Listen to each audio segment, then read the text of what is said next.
Good morning. Good morning. What's up, man? It's your boy Rene. This is Speaking Out Loud. Uh, Coffee said go, baby. I'm going to get this going right away. Let me put this up first. Let's get this rolling. I just want to say shout out to my little sisters. They got the new art here. I just got to get the frames for them. We got the Kobe Bryant moments from the young at 8 all the way to the championships at 24 to the unbelievable moments that we will never forget here on the far left. Beautiful art, man. I appreciate it. I'll post it on my Instagram, and I'll also tag the guy. I think he's from California or something like that. Man, it's beautiful art. I love it. It's going to be right there, right in that space. I just got to go get the frames for it. So shout out to my little sisters for that. Appreciate it. Coffee set go, though, baby. What did we learn this weekend? Man, this weekend was hot in sports. I don't really watch baseball, so I'm not going to act like I do. But I am going to talk about that Game 7 last night with the Dodgers and the Braves. I only watch baseball in the postseason, and holy shit, that Game 7 lived up to the hype. I'm looking forward to them playing the Rays. It should be fun. I know the Dodgers have choked these last couple years. You can also say there's a little bit of cheating going on there with the Astros. And I think that showed this year.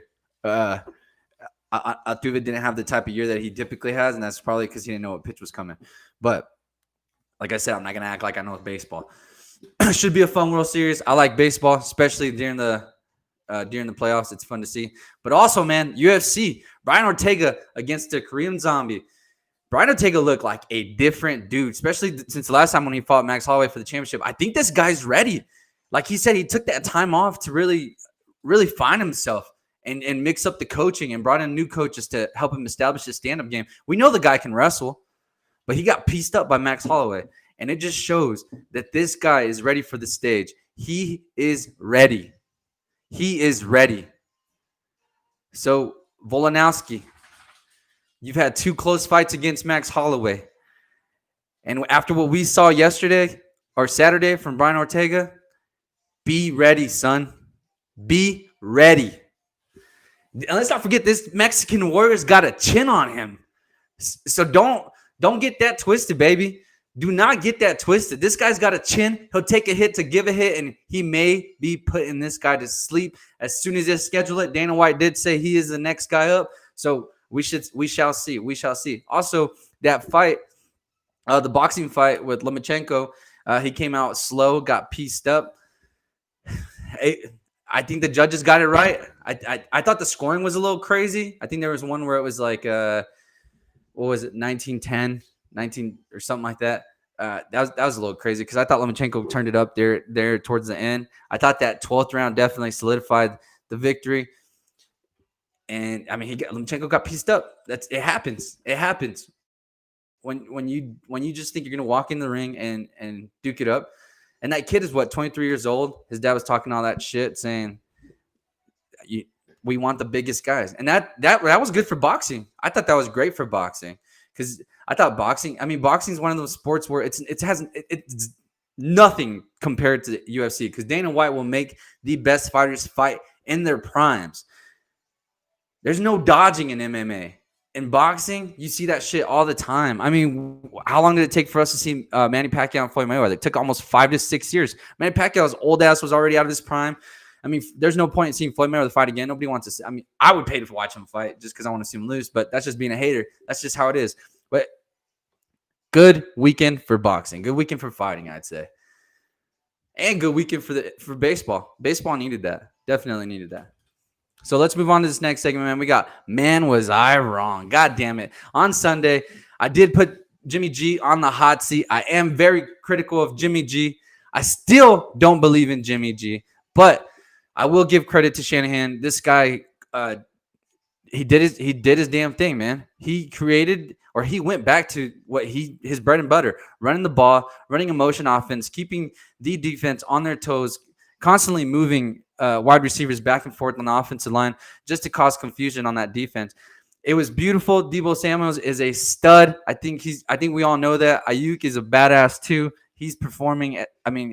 He's definitely living up to the hype as far as having to take over Emmanuel Sanders' shoes. So great win for the San Francisco 49ers. I'm not going to give Jimmy G his credit. I give it all to Shanahan. He did keep this offense comfortable. He kept Jimmy G getting the ball out of his hands as soon as possible. I think they were saying yesterday on the game that he was getting rid of the ball within 2 seconds. Aaron Donald was getting double teamed, triple teamed, getting beat up. I thought that defensive line was going to ball out. Boy, was I wrong, son. Boy, was I wrong. Cheech, D-Hop, we'll talk about that here in a little bit, man. I got you. But Jimmy G, man, great game. Great game. They got you comfortable. They got you nice and comfy back there, and you started slinging that rock. But that's what San Francisco needs to do, especially when I believe they got the Ravens coming into town. The Ravens got a better defense than honestly, I think they got a better defense than what the Rams do. But, I mean, Baltimore has their own issues to also have to worry about. So let's not assume that Baltimore is just going to run over the 49ers. But 49ers look like they used to. I will say that last night. They did prove me wrong. They do look like they used to. Now, I have not covered the Steelers yet. I got you there on the winner chicken dinner, baby. Also, man, was I wrong about them goddamn Packers last night. I thought Aaron Rodgers was going to come and ball out and show that he is, in fact, the MVP of this year. Man, was I wrong. Aaron Rodgers came out sluggish, threw a pick six, threw another pick, which should have been a pick six, got tackled at the 6-yard line, which led to a Tom Brady, well, not Tom Brady, but the Tampa Bay Buccaneers running the ball into the end zone. Damn it, man. Damn it, is that frustrating. But the Packers needed to wet the bed, honestly. They really needed to wet the bed because we had them on a pedestal, and we have Aaron Rodgers on a pedestal. I got this guy on a pedestal. I'm shining this guy's shoes. That's what I'm doing because that's what I talk about every weekend about Aaron Rodgers, about how amazing this guy is. And he still is, guys. Don't get it twisted. Do not get this twisted. Overreaction Monday. Shit on him all you want. But on Tuesday, after you got it all out of your system, respect this man because he's coming. He wet the bed one time. Let's chill. It's week 6. Calm down. They're 5-1. I mean, they're second in their division, but that's okay. What happened yesterday on that prime game? Because this was the most televised game in football, as far as I know from this morning. What happened is, I mean, once Aaron Rodgers threw those 2 pick six, the guy never looked comfortable. The Tampa Bay Buccaneers continue to blitz and blitz. I will give credit to the Tampa Bay Buccaneers defense. That defense looked incredible. I didn't see nothing crazy from Tom Brady. I didn't see anything to say that, Tom Brady won that game. The defense obviously won the game. They got through the offensive line. I mean, Green Bay's offensive line looked terrible. And their defensive line looked awful as well. They couldn't stop the run. They gave up 150 yards. It just can't happen. But they wet the bed, and that's okay because it happens. But don't get it twisted, man. These guys are coming. This team's legit. The only thing that can really defeat this team is a team that can run a team that's going to consistently run the ball. That's their only flaw right now is their rush defense. I don't feel is as good.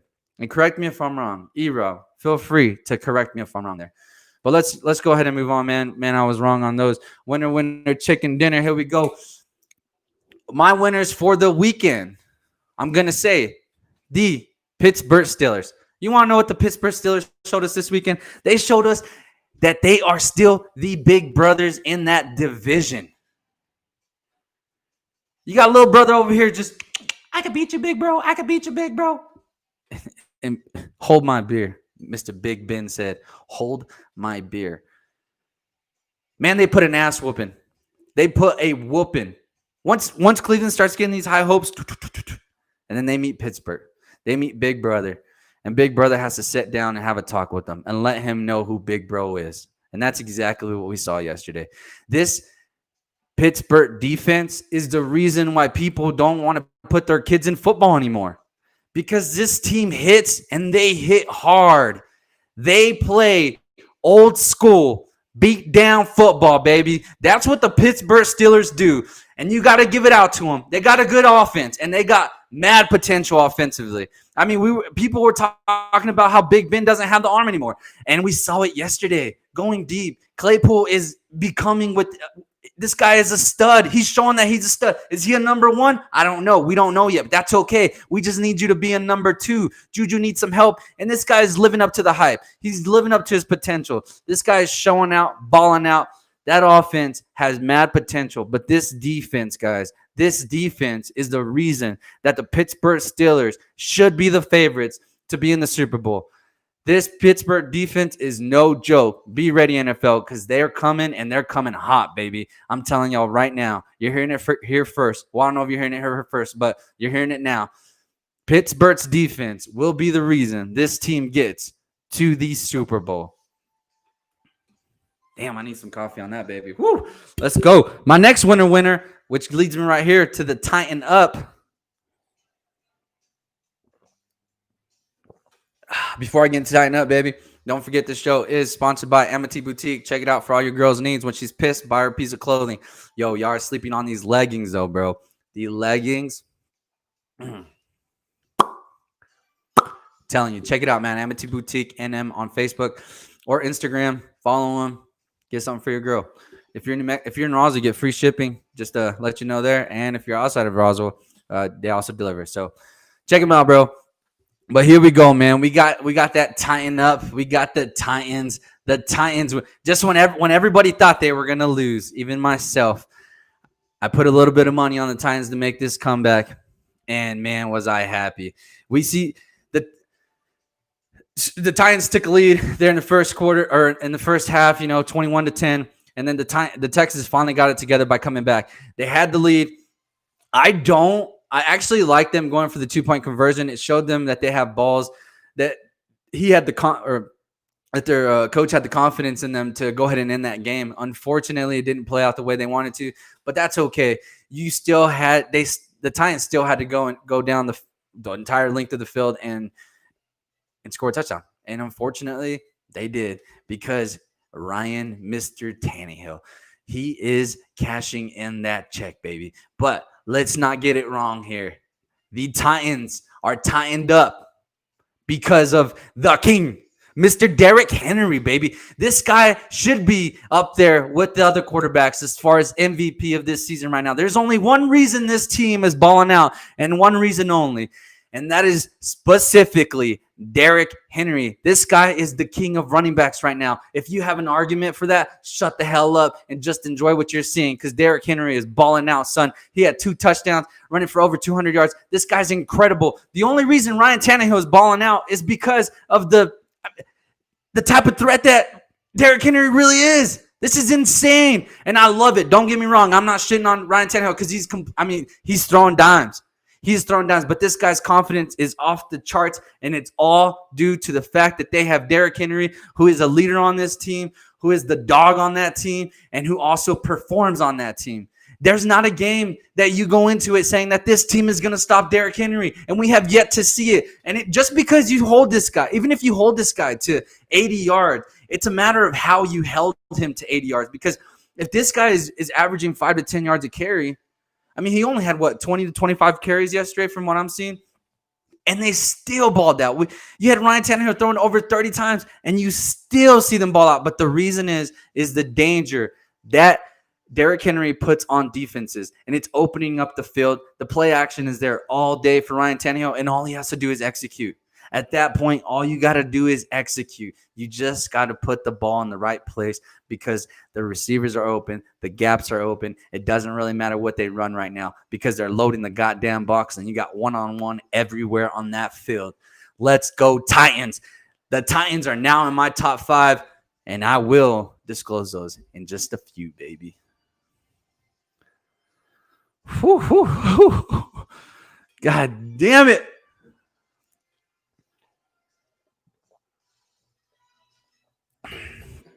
All right, baby. We got, did Rivers save his season last night or yesterday afternoon?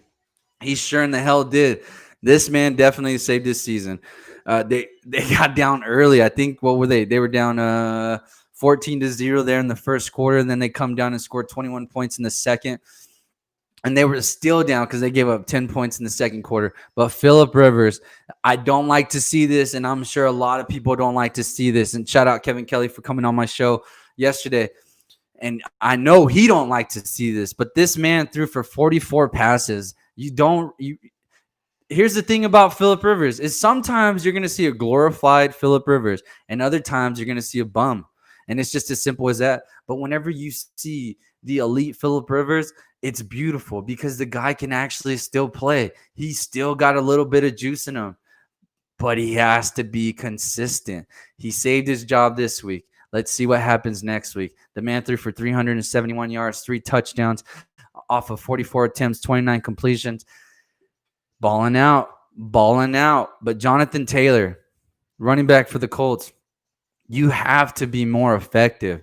I know we shit on Phillip Rivers, and I talk about how he doesn't have it anymore, but he also has to have some help offensively. Are you kidding me? 12 carries for 60 yards? Are you joking? How do you expect to win when your team is built off the run? I understand you're a rookie, but you got to live to the hype. This team is a piece away from being good or from being really good. One piece away. And as of right now, we really don't know. Without Mac, with Mac being done for the season, we really don't know because Jonathan Taylor hasn't really showed much. And if you put all the pressure on Phillip Rivers, well, you got yourself a Baker Mayfield issue there. You got yourself an issue. But shout out to Phillip Rivers for saving his season yesterday. That's what happened yesterday. All right, man. And let's talk about Baker being Baker. Baker being Baker. Well, God damn it. Here we go. Oh, let me just pull up my notes real quick. I'm not even a Browns fan, but this guy stresses me the hell out. And here's the reality of this. Here's the reality to this, guys. Baker Mayfield's got to go. I know on a lot of NFL shows people are talking about how Odell Beckham should demand a trade or Jarvis Landry should find a way out. That's not the problem.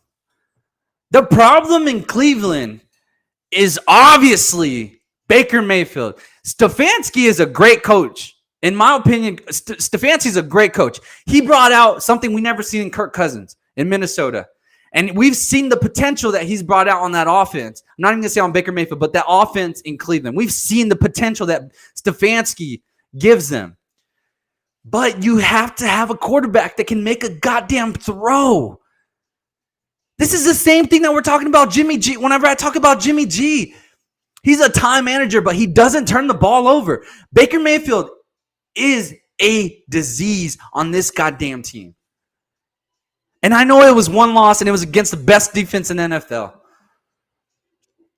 But when you look at the schedule, the games that they've won, it's against terrible defenses that give up 100-plus yards or 200 yards if you want to talk about the Cowboys defense. But the truth of the matter is when the Cleveland Browns play a decent defense, this is exactly what's going to happen.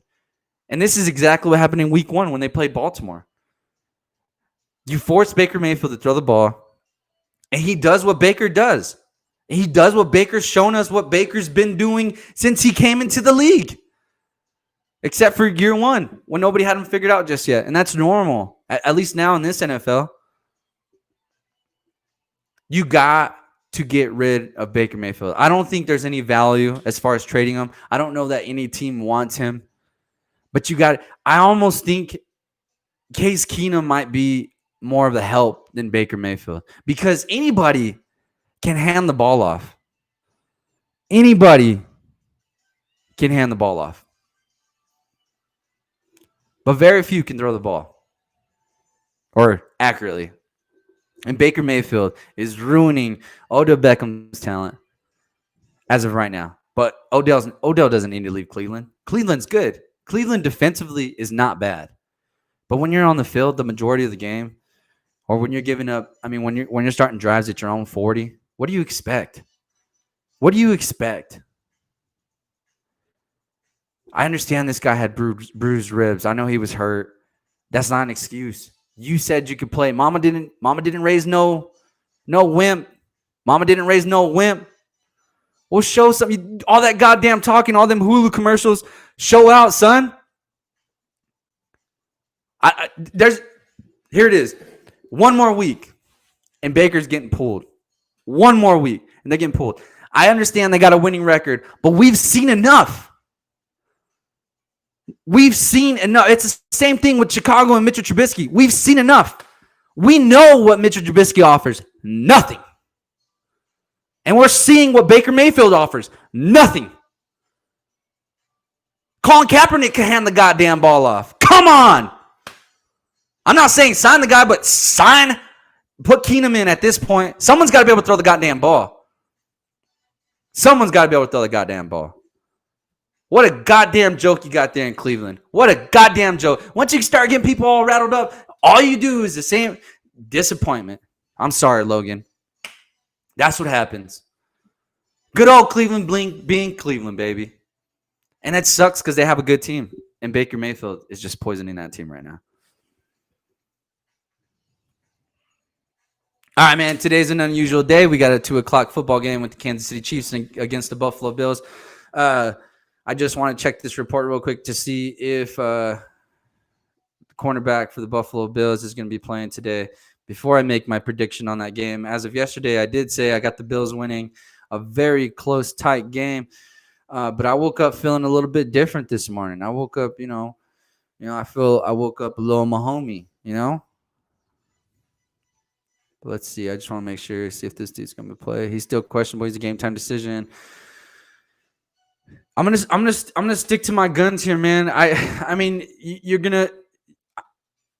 This is all personal, so don't make a bet here. I wouldn't make a bet here. The reason that I say that is because Patrick Mahomes just came off a loss. You got to assume this guy's not going to lose back-to-back games. You got to make that assumption. And I still think I don't feel like he's going to lose back-to-back games, but Buffalo also lost a game last week, and I don't see them losing back-to-back games. But the difference maker here is going to be Tre'Davious White, the cornerback for the Buffalo Bills. I think he's that good. I think he's one of the best cornerbacks in the NFL right now. He's a lockdown corner. You could put him on the island. You could put him in the zone. It doesn't matter where you put this guy. This guy moves and he guards. That's what he does. And he lights up that defense. In my opinion, he might be the heart of the defense.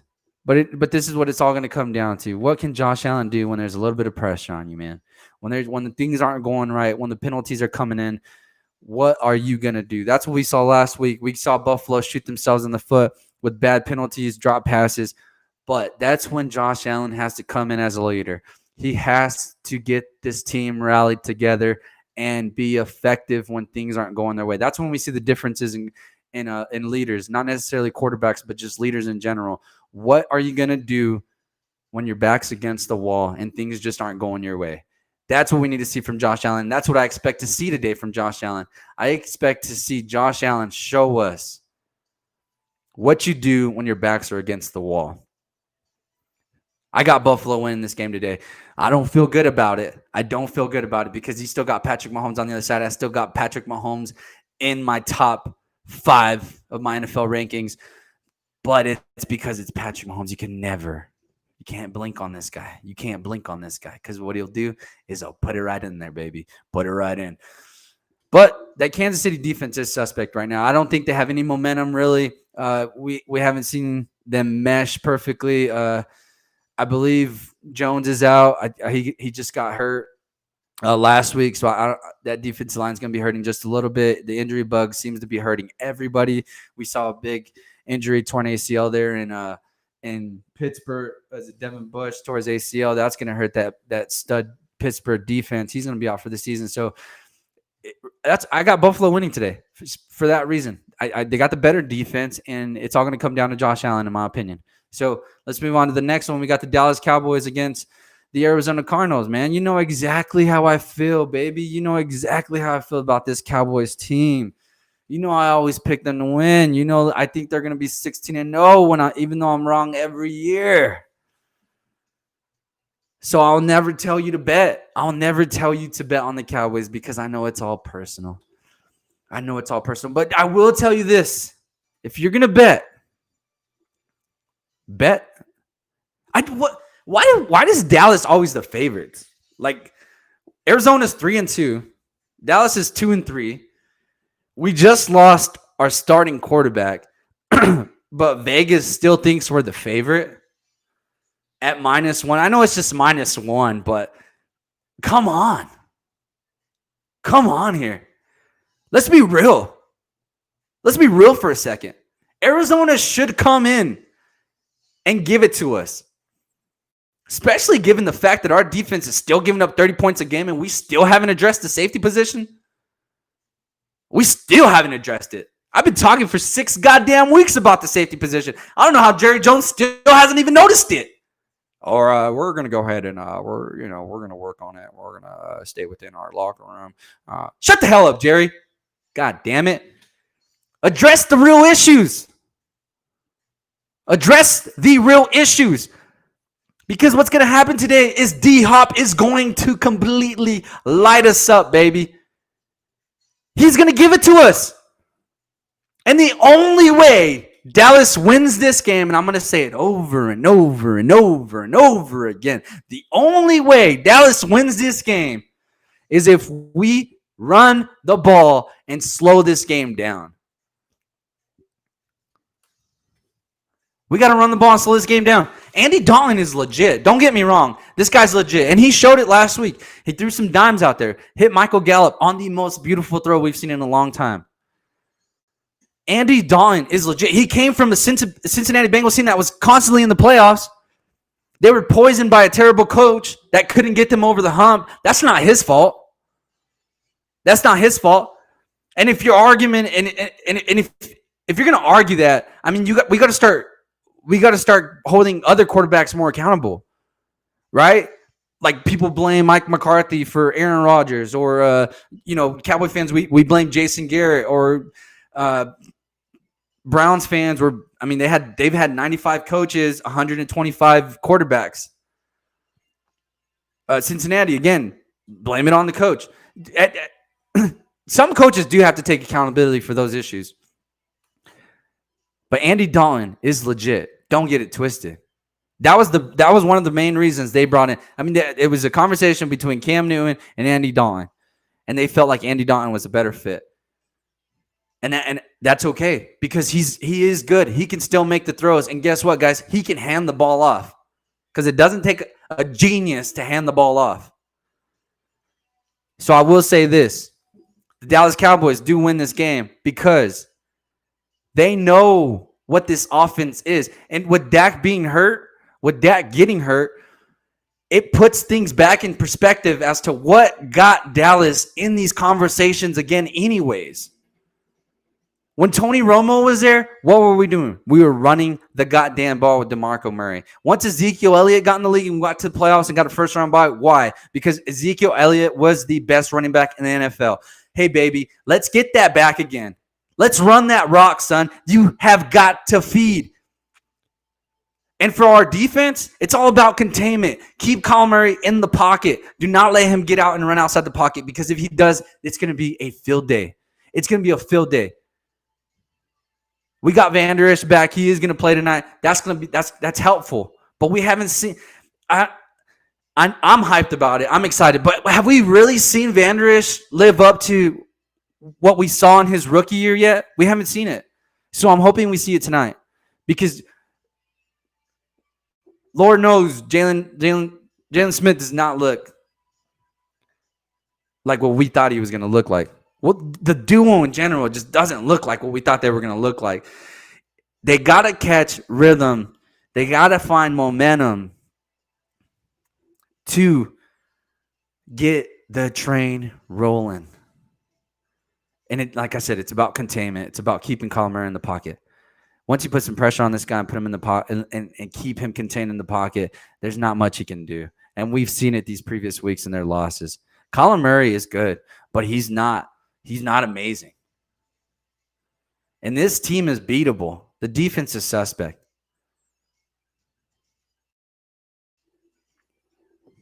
They've given up a lot of yards to the running game. That's primarily how they've lost. But I got Dallas winning today.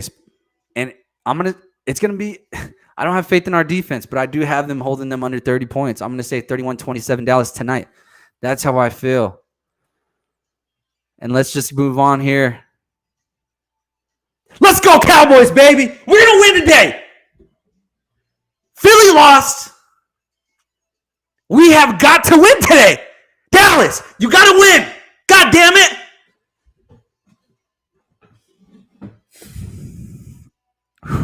Had to get that out of my system. All right, man. This is my NFL top. This is my top 5 NFL ranking going into this week. I got the Pittsburgh Steelers. Like I said, that goddamn defense is looking so saucy, baby. You cannot pass up on that defense right now, especially after the display of just grit, grind, and toughness that we saw from them last night or yesterday afternoon. Man, this team is legit, and they got Big Ben on the other side. It's hard to look past them. Pittsburgh Steelers are the number 1 on my list this week. And I also got to go. I had to move up Seattle. I know they had a bye, but after what we saw from Green Bay, we have to switch them out, because at this point you got to assume that Russell Wilson is the front runner at MVP, and along with Derrick Henry, you can't forget about that guy, like I said before. And then I had to move down Green Bay from my number 1 slot all the way down to my number 3 slot, specifically after what we saw yesterday. And that defensive line not being able to stop the run, or that defense not being able to stop the run, giving up over 100 yards to the Tampa Bay Buccaneers. But it was just a disaster from the beginning for the Green Bay Packers. And I still got Kansas City. I do think after they lose today, they may move out of that slot, assuming they lose today. But that's not a given, baby. That's not a given. The only reason I have them back so far, too, is because I feel like that defense is suspect. We haven't seen them mesh together quite just yet. And the injury bug is hurting. It's hurting everybody. But that's not an excuse. Not an excuse at all. And then at number 5, I didn't even have the Titans in my number 5 seed because I wasn't sold. Because of Ryan Tannehill had to show me more. And I think he showed me yesterday that as long as they stick to what got them to the dance, Ryan Tannehill can sling the rock. You just got to put him in the right position, and all because of the king, Derrick Henry. I'm not going to be surprised when this team is at number 2, at number 1, but they are a legitimate threat, and that division is theirs to lose. But if they're not going to give it up easy, baby. This team might only even lose 1 or 2 games this year. That team looks legit, scary, and for real. So get with it. But that's my top 5 rankings for this weekend, man. And that's the end of the show. I appreciate you joining me. Shout out to the art. Shout out to my little sister. Top fan for SOL. Estrellas Salinas. Appreciate you guys, man. Don't forget to kill it today. Your boy got up, ran, got his coffee in him. Just trying to stay healthy. Trying to stay in shape. That's the only way you can get it, man. Kill it today. Kill it tomorrow. And kill it a little bit more the next day. Keep moving forward, baby. Stay up. If you got any issues going on, I'm always here to chat, baby. I love you guys. Y'all have a good one, man. This is Speaking Out Loud, sponsored by Amity Boutique. Check it out.